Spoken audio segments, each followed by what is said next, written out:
Wewe right wewe. Unapeleka daftari mimi sijapeleka. Na kwangu umeacha. Wewe Nasho, sitaki korofi Nasho. Utakoma, nani kwambia usimalize mapema? Unaweza mapema.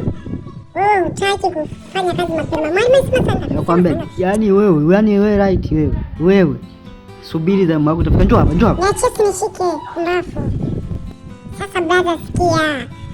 Unifanyi chochote. Huwezi kunifanya lolote.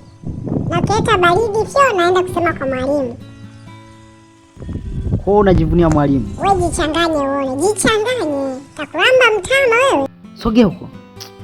Shenzi, subiri baadaye tukitoka saa 8. Nitakuonyesha. Subutu one, subutu. Habari zenu. Nyinyi mnakaa huko. Kwanza unamsalimia nani?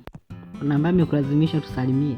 Kwa jamani, kale kabinti kale kunioshia. Aha, kandoka Montesquieu. Akandoka Montesquieu kwa darasa 6. Nasho, sasa usijali, kazi imeisha hapa. Sasa nataka unifundishie adabu hapo kadada. Nakuamini rafiki yangu, nakuamini kabamba. Kwa wewe tu. Kazi imeisha, hakuna shida. Nakuelekeza nakuamini yangu. Ila kuwa makini sifukuzwe shule. Wewe Montesquieu sita, njoo. Nimekuja kaka, mbona kwa ukali lakini? Ujui chafanya? Mbafu. Nimekufanya nini paka? Papa. Ameamsha mapepo. Nani wewe? Siwezi kukubali kuwazalisha ndugu zangu na vamia hata ambao hataki kuvamiwa. Na kuangalia. Na leo utaisoma leo.